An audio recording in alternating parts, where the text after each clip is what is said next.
going to do is look at beginning bottleneck guitar, slide playing. First off, I'll say that, you could play slide in standard tuning, which is possible. Now I've tuned this to open E tuning. Okay. Where I'm taking this from, by the way, I did not write all this stuff, but this is from Guitar Revolution. This is the Duane Allman Guitar Revolution by Guitar Player Magazine, Soaring with the Sky Dog by the Duane Allman style. And originally published in October 1993, so it's just a conglomeration of a bunch of things done by Jesse Gress.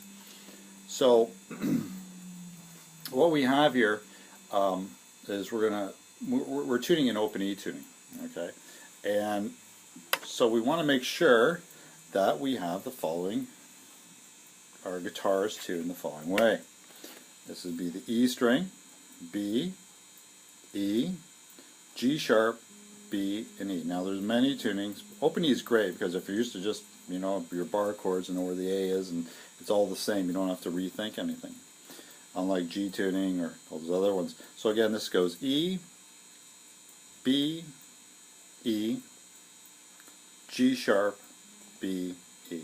So the big one's E, fifth string's B, fourth string's E, G sharp on the third, and then B is on the second, and then E is on the first.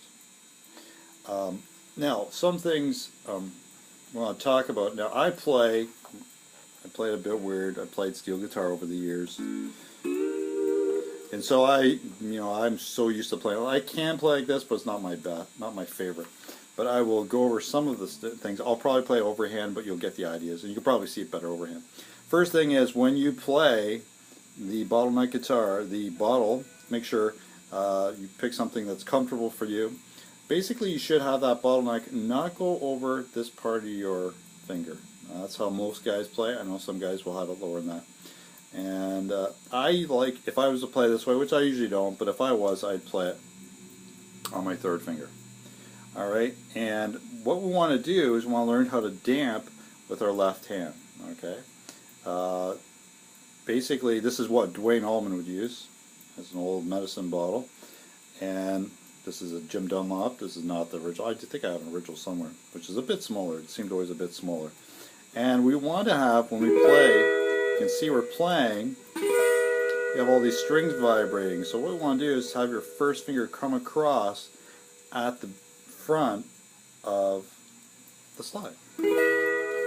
So you don't have two notes, because then we have the harmonic coming out here and then the fundamental and harmonics coming out here. By taking this and damping with my left hand, I can now, it's much more clear sounding. Okay? Now, something else is when you play a slide, you want to go over, if we're going to play 12th fret, when we just play that 12th fret, that string is speaking from this fret here. So when I press down, what happens is we're shortening the length of the string this way, and it's speaking from the fret. So when we play slide, we're not pushing down. You don't push down when you play bottleneck slide or slide guitar. What you want to do is you just have it riding up on top of the string. Now what you want to do is have the highest point of the slide right here, middle of it, right above the 12th fret.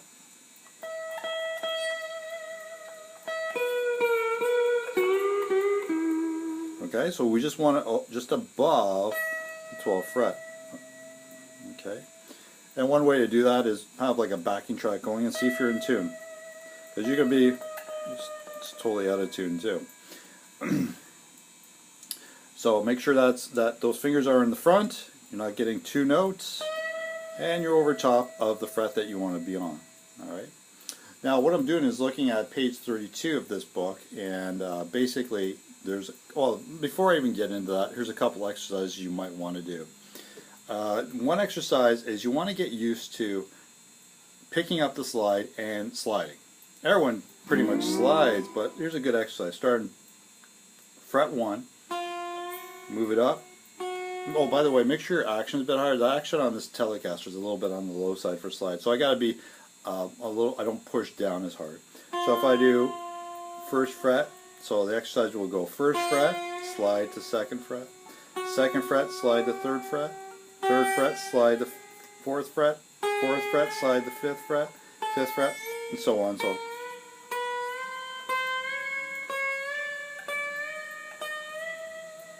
now you want to go backwards. You're going to go 12, slide down, 11, slide to 10, 10, slide to 9. This is an exercise to get used to switching, sliding, because this thing is going to feel weird. Alright, now also you might want to go set first fret to third fret, then first fret to fifth fret.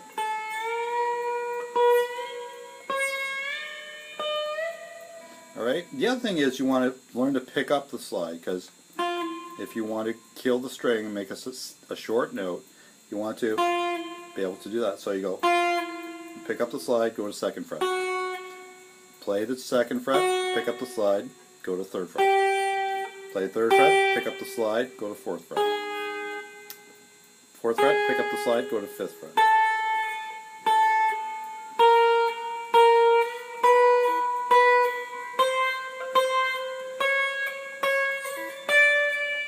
And you don't want to have that slide, you don't want this, you want,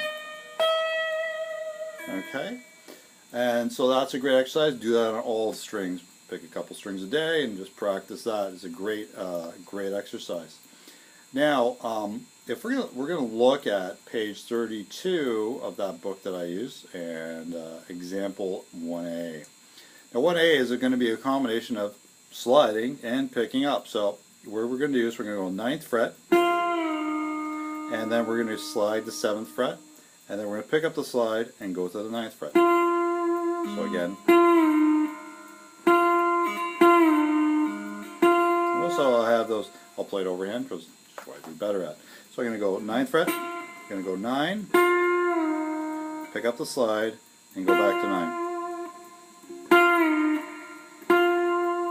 Again. Alright. So that's a great exercise to go. All strings.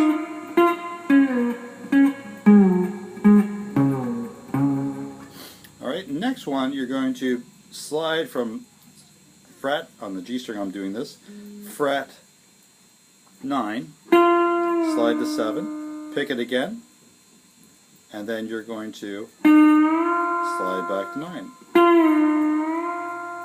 Pick it, then slide it. Slide, then pick again, slide. So again, all strings.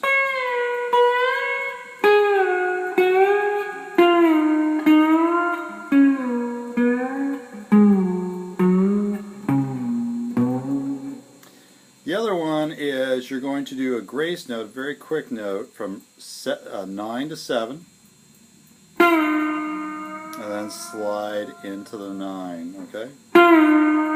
Slowly. So it's kind of a harmonica lick.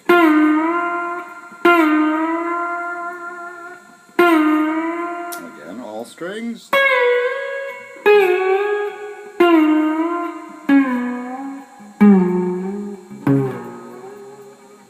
Alright, and so that is basically that. The next thing I want to talk about, those are exercises that you can do. Next thing is the advantages of open E tuning is, besides increased string tension for more sustain, and you have economy of motion. Okay, so what you're doing here is basically this when I play it open is an E chord. Alright, so that means the octave at the 12th fret is an E chord.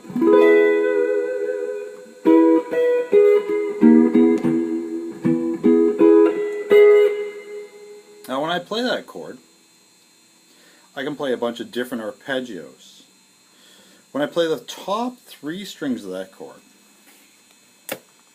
okay, and I just play the top 3, I have a first inversion E chord. That means the third's on the bottom. Remember, when I play all the way across, this is an E chord, because we're tuned to an open chord. Okay, so that's a first inversion E chord. The next one is when I play, that strings 1, 2, and 3. Now when I play strings 2, 3, and 4, that's a root position E chord. So the root's on the E's on the bottom. And then when I play a second version, my fifth is on the bottom.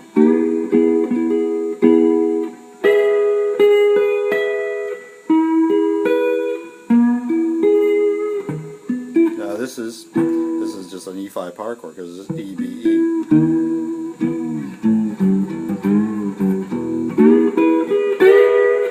So in that case, if you look at a typical 12-bar blues, it has 1, 4, 5 in the key of E. This will be the 1 chord at the 12th fret. Now the 4 chord, which would be an A, if we were playing typical blues, would be at the 5th fret. Nothing changes. Well, we have first inversion, second root position, second inversion, and again the 5 chord will be 7th fret, which would be B. If you don't know the names, like all you have to do is memorize. By the way, if you're doing this, is Z, F, G, A, B, which spells, if you have a Fender or a Gibson guitar minus the 1st fret, is we have, spells the word gab, G-A-B, and then B and C are together, so this is C, D, and E.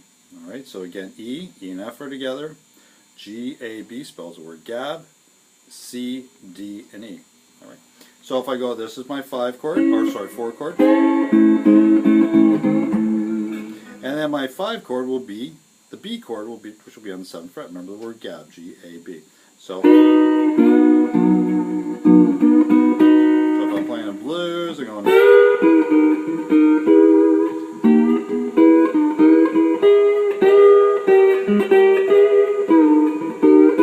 and I go to the 4 chord,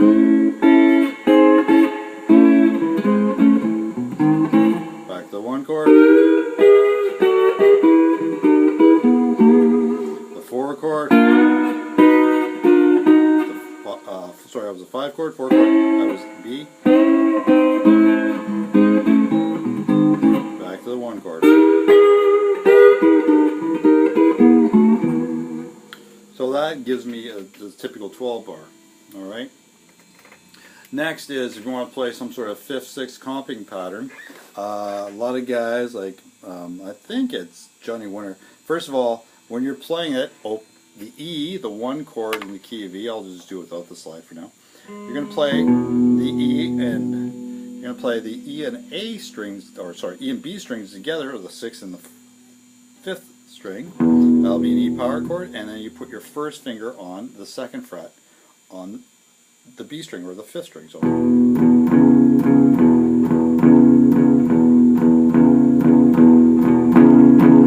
now the A, you're going to bar across and you're going to play the E and B strings, the 6th and 5th string. So that'll be an A5. This will be an A6 chord. Just like when I did this, this is E5 to E6. This is A5 to A6. And then if I go to the B, which will be at the 7th fret, this will be, again, barring across, playing the E and or the 6th and 5th string. You're going to play.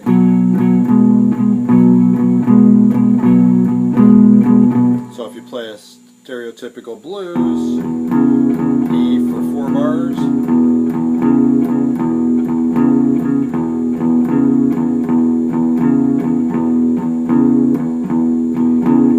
A for 2 bars, back to E,